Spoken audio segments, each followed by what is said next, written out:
We started out with thinking about the brand of an organization. And then from that came the brand of the leader. I think we got it backwards. Well, I think we didn't in the past. I think that's really how it was in the past. I think that brands were organizations, like Apple, IBM,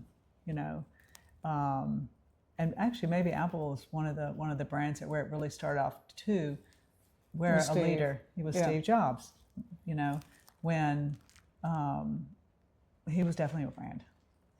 And now I think back, maybe that was the one of the first times we were really seeing a leader stand out and in a unique way.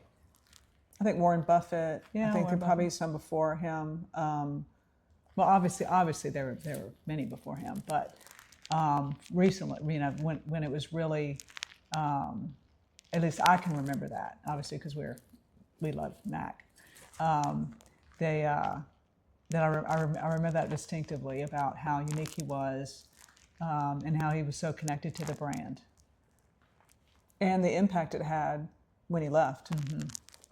And how it took him a long time to recover from that, and then obviously he came back, and everybody knows the story about Steve Jobs. Mm-hmm.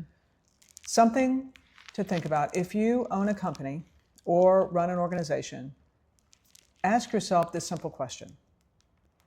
How important is my opinion and my brand to the organization's success? And that's changed a lot over the years, like Lorrie mentioned. And it's something that we ask ourselves every day, and have really dedicated to think about it in two completely separate engines. Mm-hmm. One engine being the leader, the other engine being the company or the organization, and really defining independent strategies for both and bridges between. I think it's had a huge impact on, I know, a lot of our clients, because at least now they can see, and some are still fighting it, and it's not right for everyone, but if you want to think of unique ways to grow your business in a time when it's hard to grow for some companies and some industries, what could you as a leader bring that would extend the value and build brand equity in your company? You talked about Steve Jobs, and of course he's a legend and well known, but there's so many people that are not well known that have built incredible organizations because of their own independent personal integrity, what they put into it, how they stood in front of their employees and delivered a clear message that inspired them and connected them and helped them understand and feel something, feel connected, be a part of something bigger than themselves. And I think that is, we're back in that space where we need leaders to just be really clear about what their message is, and whether you're sharing it with your internal audience or an external audience, and to just own it and to think about, is it an opportunity to really grow your business? Yeah, it has changed quite a bit, but I think it can be tricky too, because you want to make sure that whatever as a leader, whatever your message is and your brand is, that it does align with the organization too. It may not be perfectly aligned with it, but at least it's connected to that culture of organizations in some way. Yeah, I think it depends on if you're a founder. We typically work with founder-led companies, but if you're a founder or if you're a CEO, it just depends.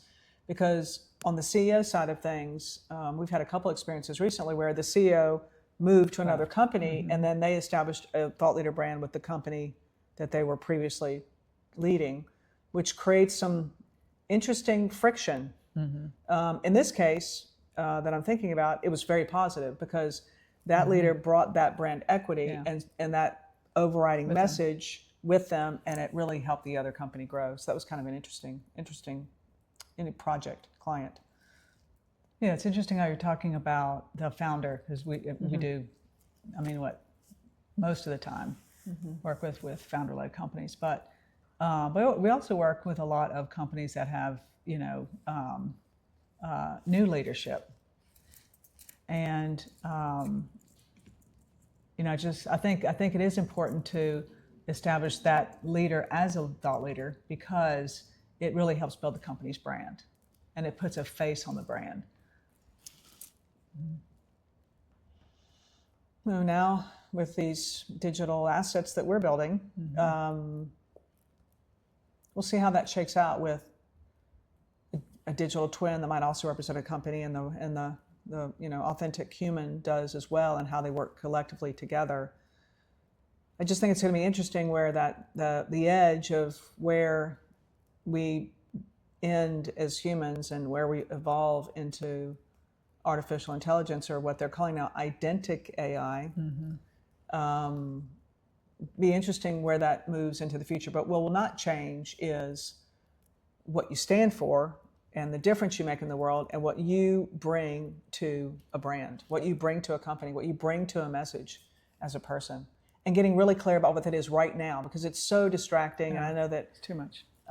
you want to say something to every single one of your audiences. You just got to get really focused, really niche-y, really clear, because there's just so many. It's not even the competition that you're competing with. It's all of the noise and distraction there is in the world.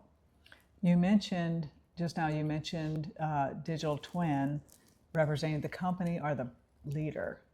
Wouldn't the digital twin always represent the leader?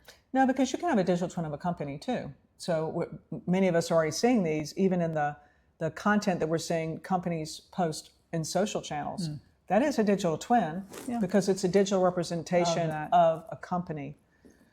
There is an organization that's really working on these nomenclature, the terminology of things like digital twin and clones and agents and avatars, and because digital twin actually came from manufacturing and standardizing systems processes, and now has become synonymous with leaders and people. There's a couple of great tools that we've had the opportunity to work with that are really, it's looking great. I just don't know how it fits. And I know there's been a big pushback with some of these digital twins and these bots, big pushback in companies, because without intent, without really educating, a massive, organization, why are we creating this? Is it important? What is it for? What do we use it for? I think people are really starting to push back, and they want more of the person, which goes back to thought leadership. And thought leadership can exist. It can exist in a small team. Maybe it's your core team of like 10 people, or maybe it's your entire organization, or it's the world. I think people get that wrong, where they think thought leadership is about, trying to be, Tony Robbins or Mel Robbins or someone else that they know they'll never be. It's really just about how you show up, how you communicate, the message that you have, consistently share, and the difference you want to make in the world. There is a lot of confusion on what things are called, and what it really means.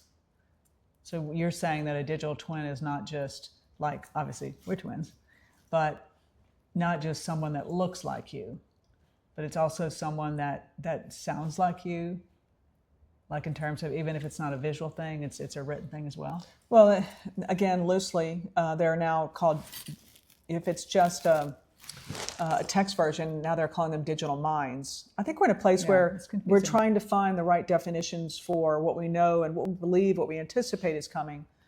We call them digital twins holistically, and there are different categories of what those are. We can post some stuff in the comments to be able to explain a little bit about that. But the interesting thing about it is it's interesting. It's a new way to think about how you grow your brand. It's a new way to think about how you grow yourself. It's an opportunity to get really clear about who you are, what you stand for, and to be able to really think about, like, what do I want people to know, and how do I inspire people and engage them in a time that people need to be inspired and engaged. So it's exciting. With this whole thing about going back to what we were originally talking about, was the company versus the leader. Can they both have digital twins?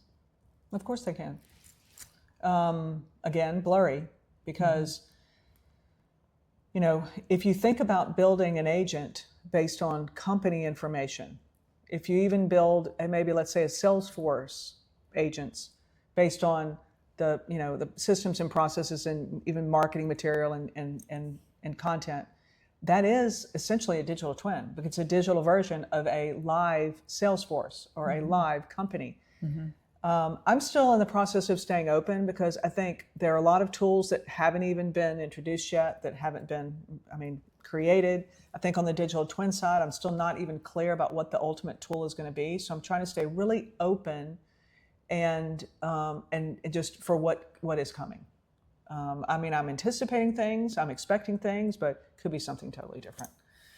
When you look at the difference between a company and a leader, or an organization and a leader, I think that we used to see those two things together. But now I think we need to think about them as independent and connected with two independent strategies that are connected. Because we talk about this a lot, but people buy from people. People trust people. And I think being a person is a distinct advantage. And I think how you really think about how you can leverage, and it might just not be one person in your company as a digital twin or a thought leader. You could have 20 people in your companies that would be thought leaders that would be sharing information out there about maybe it could be a tool, could be a product, could be a service, could be about a company, maybe a movement you're creating, and to really help people see people. Help people see people. And also you have to remember that a lot of companies still aren't back together full time. I know that we have employees in different parts of the world that we never see. That's why when we show up, even if it's in a meeting, a meeting is thought leadership. Running a meeting is thought leadership. What is my agenda? What do I want to communicate? What do I want people to consume and understand? And then what action do I want to take that's a TED Talk right there. Could be. And people think of like TED Talks, and TED Talks is sort of the ultimate deliverable. I've had the opportunity to create one. It's just another talk. What TED Talk does, I actually encourage everyone to go look up what is the formula for a great TED Talk. What a TED Talk does is it just helps you formulate a thesis and take you on almost like a story brand, which is another structure, process to be able to tell a story and to help people feel engaged. And you have to do it within 18 minutes. I don't know what the magic of 18 minutes is, but I think it's a fascinating way to think about how, actually, if you break it down, every movie, it runs on the same sort of structure. The things we remember, storytelling runs on the same structure. But to really get clear about how to communicate, I mean, if there's one thing that we can all improve is communication. Verbal, nonverbal, written, every type of communication you can think of, so that people feel heard, understood, people know what action to take. Because we always talk about marketing, how distracting everything is. People's lives are distracting. I remember in high school, they had what was called, for those who remember, Toastmasters. Oh yeah. And Toastmasters was kind of like building a TED Talk, because you have to come up with an idea and you have to be able to communicate. You have a certain period of time, and you're part of a group and with peers, and everyone's helping everyone. But same thing. Yeah, I don't think I ever took any of those courses. Yeah. I think that, as I remember, I mean, we've been doing this for over 30 years, and we've always used storytelling as one of the key ways that we help leaders and organizations just share their story, because it just works better. Yeah, and personal experiences. People can relate to personal experiences. And stories. People can relate. And they see themselves in the story, which makes it a more interesting story. And they remember it. And connected. Yeah. I think, the whole idea of storytelling is really today story selling. Because if you don't tell your story, someone else is going to tell it for you. Yeah. And that's why everyone has to get really clear about what it is. And I feel kind of like I'm always like, oh, you have to do this, don't forget about that. But it's just we're in a space and in a time where I think we're getting distracted by a lot of these amazing tools that are out there without really thinking about, well, wait a minute. That sounds like a fantastic written manifesto, but would I say that? Is that me? And we're distracted by how amazing these tools can deliver this amazing content like that, without really just stopping for a minute and thinking, why? And is this really who I am? Yeah. I think we've had the opportunity as twins to ask ourselves this question constantly throughout our entire life, because when we look alike, we sound alike. People often think we're the same person, but we're completely different people because we've had different life experiences. And the stories that I tell, some of them are the same because we've had some same life experiences together, but some are completely different. But it's made me really think about, like, what is it that makes me different than you? And what makes you different than me? And I think it's time for companies to really think about that. You know, what is it that's really true and unique about me? Well, what is something that someone can't copy? What is something that AI can't LLM? You know, what is something that can't be replicated easily, that I own, that's only me? And how can I use that to just reach my potential? And you have to live it. Yeah.